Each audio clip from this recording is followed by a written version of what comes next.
May anong food trip mo? Ah. Pati plastic kinain mo na may ah. Uy. Grabe nakatakriya sa ano yan. Nakaupo siya sa bakal. Nasurot na yung tumbong niya. Relax content.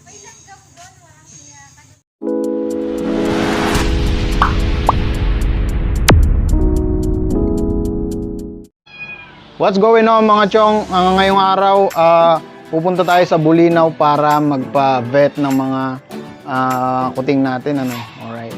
So, syempre, kailangan natin magpa-vaccine kasi, syempre, iwas virus. Alright. Tsaka, deworm na din para lumaki sila ng malusog. Alright. So, ayan yung mga dadalhin natin sa vet na pusa. Yung mama cat, tsaka yung mga kuting. Sobrang init. Ayan. Sana hindi sila may stroke sa daan.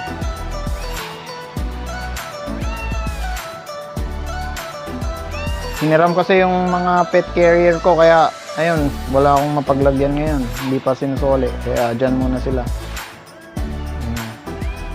1 month old nila kahapon.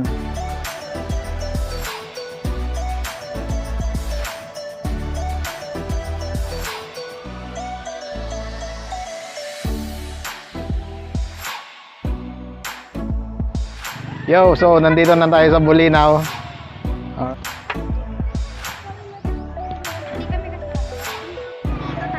Alright, so sumabay pala si Luan. Ayan. Magpapabaksin din daw siya eh.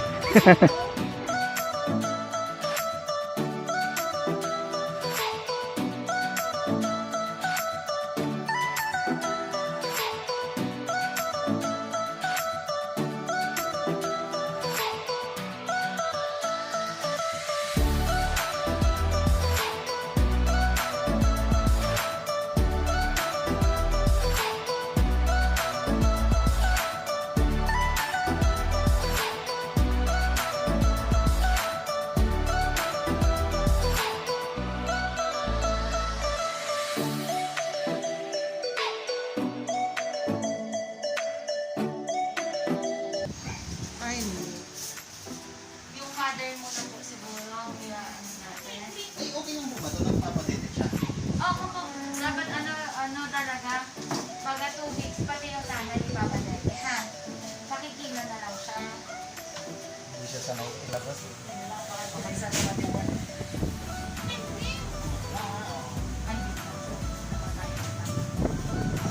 Dapat po yung nakastabilize. Sige po, yan. Ganun na. 2.7.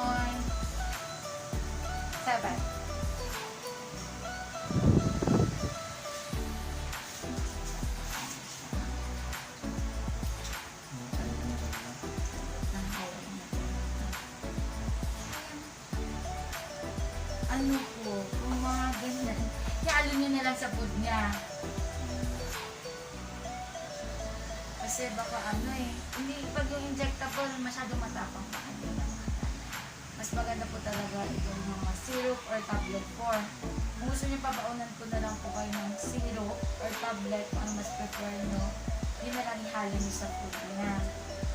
Tablet na lang po siguro. Tablet na lang, sabi po, mamaya na lang siya. Kung makita, hindi pa siguro sensitive. Makita na lang, masungit siya. Baka masama. Magkano bentahan niyo po? Hindi ko pa po siya, pero nasa siguro 8,000. Papabaksinan nyo. Hindi na. Sa siguro updates na. Oo, iPad. Isang buwan ko na. Oo, alis yun.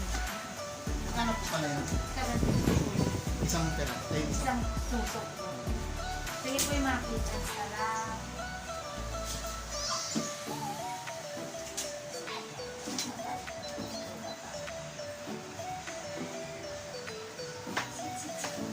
Sige po, ayan. Okay. Babae, lalaki. Babae po.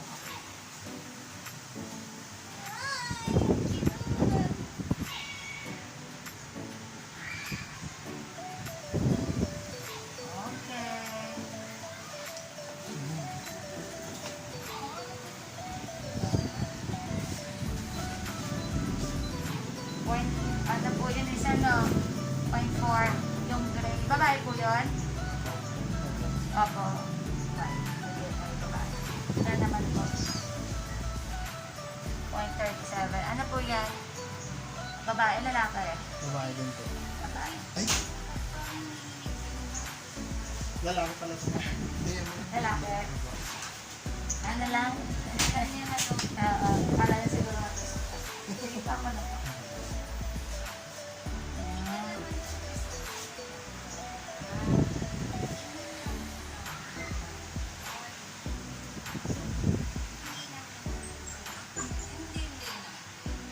Okay.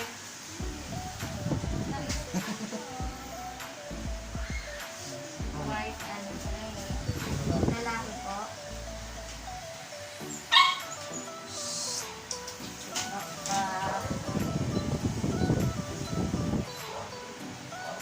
Gray ba ang tatay?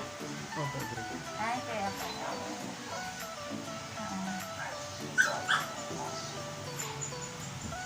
White, third. Okay.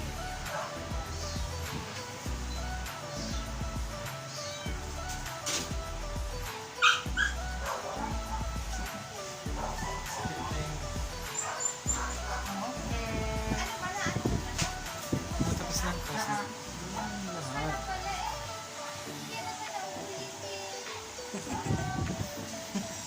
Ito po, gray and brown.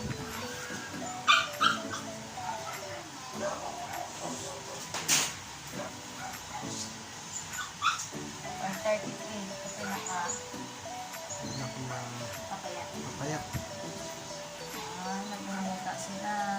ano po yan, ano ma'am? May, ano sila na pag ganyan? May bladder. Kaya sa uping, hindi may virus kasi uso yun eh. Ganyan uping yan. Pero magkano na sila. Ano ba sila kumakain ha? Ilang buwan na sila? Pakawan lang. Ay, ako. Nagagatas pa lang sa nanay.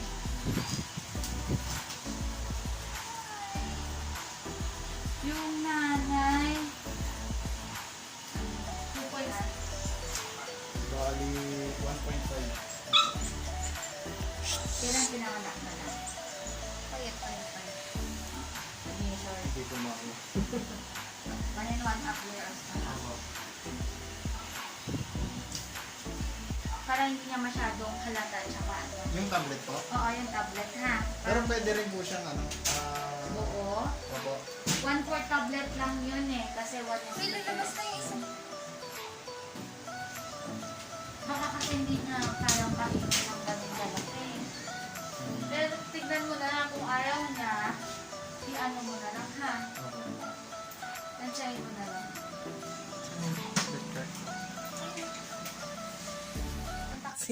Alright, ito na yung mga ano natin, vet card. Alright, so syempre uuwi na tayo.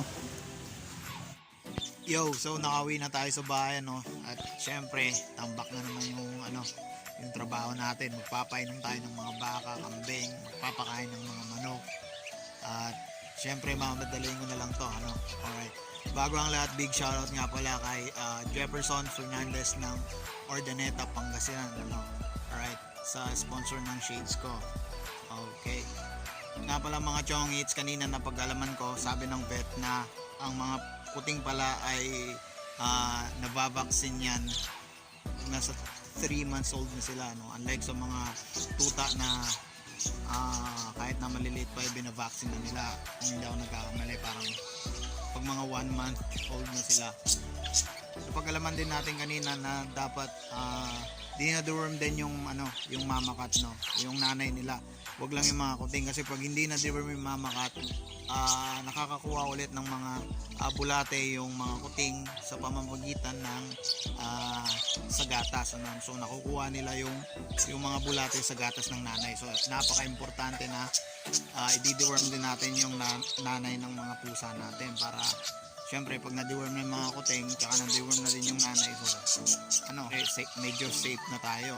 Alright, sa mga ano pala, bago matapos tong vlog na to, sa may mga Belgian Malinois na female dyan, ano, kung gusto nyo magpa-stud sa aso ko, PM nyo lang ako. Isa siyang big bone, traceable at napakapoging aso. Alright, so yun lamang po at lagi mo tandaan, love ka ni Tatet. Alright?